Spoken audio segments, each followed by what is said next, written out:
बिस्मिल्लाहिर्रहमानिर्रहीम। अस्सलामुअलैकुम। ख़ानदानी मनसूबा बंदी का तोड़। आज दुनिया कहती है कि ख़ानदानी मनसूबा बंदी पर अमल करें, लेकिन मेरे प्यारे महबूब सल्लल्लाहु अलैहि वसल्लम ने फरमाया कि ऐसी औरतों से शादी करो जो ज़्यादा बच्चे जन्मने वाली हों। मैं क़यामत के दिन ज़्यादा उम्मत पर फ़ख्र करूँगा। एक सहाबी आकर अर्ज़ करते हैं, ए अल्लाह के नबी सल्लल्लाहु अलैहि वसल्लम, मेरी एक बीवी है मगर रिज़्क़ की तंगी है। हुज़ूर सल्लल्लाहु अलैहि वसल्लम फरमाते हैं कि जा एक निकाह और कर लें।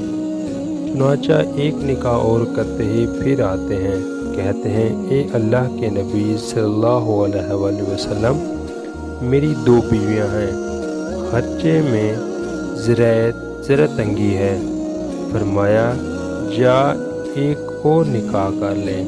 तीसरा निकाह कर लिया। फिर खिदमत में आकर अर्ज़ करते हैं, ए अल्लाह के नबी सल्लल्लाहु अलैहि वसल्लम, 3 बीवियां हैं, खर्चा थोड़ा है। फरमाया, चौथा निकाह कर ले। उसने चौथा निकाह कर लिया। फिर आकर अर्ज़ की, ए अल्लाह के नबी सल्लल्लाहु अलैहि वसल्लम, 4 बीवियां हैं, खर्चा थोड़ा है। फरमाया, हज पर चला जा, ज़हर में खर्चा ज़्यादा हो रहा है। दर हकीकत अल्लाह ताला हज की बरकत से रिज़्क़ बढ़ा रहे हैं। तो नज़र अपनी जेब पर रखने की बजाय अल्लाह ताला की ज़ात पर रखनी चाहिए।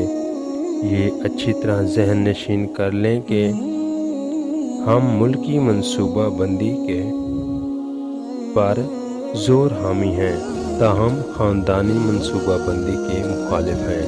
दोस्तों, अगर आपको हमारी ये वीडियो अच्छी लगी हो तो हमारे चैनल को सब्सक्राइब करें और बेल आइकन को भी प्रेस करें, ताकि आने वाले तमाम नई वीडियो के अपडेट आपको मिल सके।